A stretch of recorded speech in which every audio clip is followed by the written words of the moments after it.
एक गांव में एक किसान रहता था। उसके परिवार में उसकी पत्नी और एक लड़का था।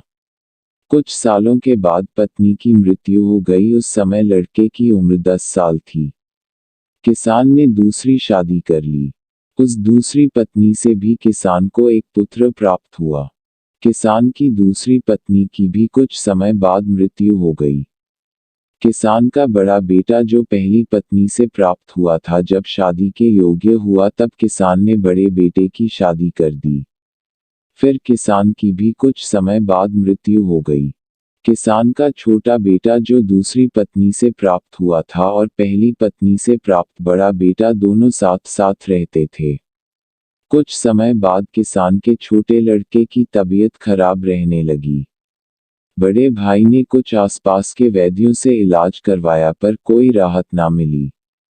छोटे भाई की दिन ब दिन तबीयत बिगड़ती जा रही थी और बहुत खर्च भी हो रहा था। एक दिन बड़े भाई ने अपनी पत्नी से सलाह की कि यदि ये छोटा भाई मर जाए तो हमें इसके इलाज के लिए पैसा खर्च ना करना पड़ेगा और जायदाद में आधा हिस्सा भी नहीं देना पड़ेगा। तब उसकी पत्नी ने कहा कि क्यों न किसी वैद्य से बात करके इसे जहर दे दिया जाए, किसी को पता भी ना चलेगा, किसी रिश्तेदारी में भी कोई शक ना करेगा कि बीमार था, बीमारी से मृत्यु हो गई।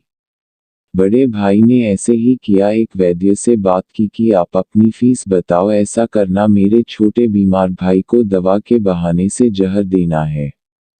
वैद्य ने बात मान ली और लड़के को जहर दे दिया और लड़के की मृत्यु हो गई। उसके भाई भाभी ने खुशी मनाई कि रास्ते का कांटा निकल गया, अब सारी संपत्ति अपनी हो गई। उसका अंतिम संस्कार कर दिया गया। कुछ महीनों पश्चात उस किसान के बड़े लड़के की पत्नी को लड़का हुआ। उन पति पत्नी ने खूब खुशी मनाई, बड़े ही लाड प्यार से लड़के की परवरिश की। कुछ ही गिने वर्षों में लड़का जवान हो गया। उन्होंने अपने लड़के की भी शादी कर दी। शादी के कुछ समय बाद अचानक लड़का बीमार रहने लगा। माँ बाप ने उसके इलाज के लिए बहुत वैद्यों से इलाज करवाया। जिसने जितना पैसा मांगा दिया, सब कुछ दिया ताकि लड़का ठीक हो जाए। अपने लड़के के इलाज में अपनी आधी संपत्ति तक बेच दी, पर लड़का बीमारी के कारण मरने की कगार पर आ गया। शरीर इतना ज्यादा कमजोर हो गया कि अस्थि पिंजर शेष रह गया था।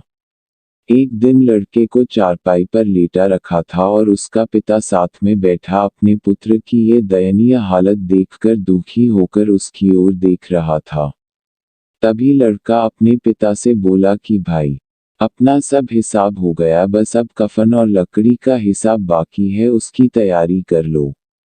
ये सुनकर उसके पिता ने सोचा कि लड़के का दिमाग भी काम नहीं कर रहा है बीमारी के कारण, और बोला, बेटा मैं तेरा बाप हूँ, भाई नहीं। तब लड़का बोला, मैं आपका वही भाई हूँ जो आपने जहर खिलाकर मरवाया था।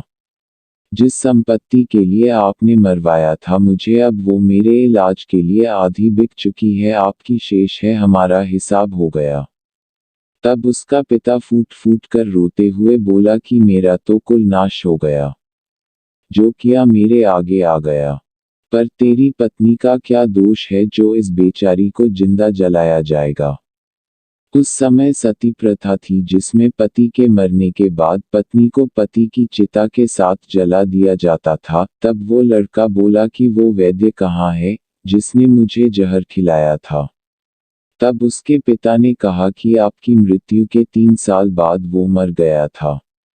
तब लड़के ने कहा कि ये वही दुष्ट वैद्य आज मेरी पत्नी रूप में है, मेरे मरने पर इसे जिंदा जलाया जाएगा। हमारा जीवन जो उतार चढ़ाव से भरा है, इसके पीछे हमारे अपने ही कर्म होते हैं। हम जैसा बोएंगे वैसा ही काटना पड़ेगा। कर्म करो तो फल मिलता है, आज नहीं तो कल मिलता है।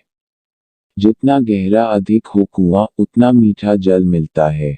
जीवन के हर कठिन प्रश्न का जीवन से ही हल मिलता है।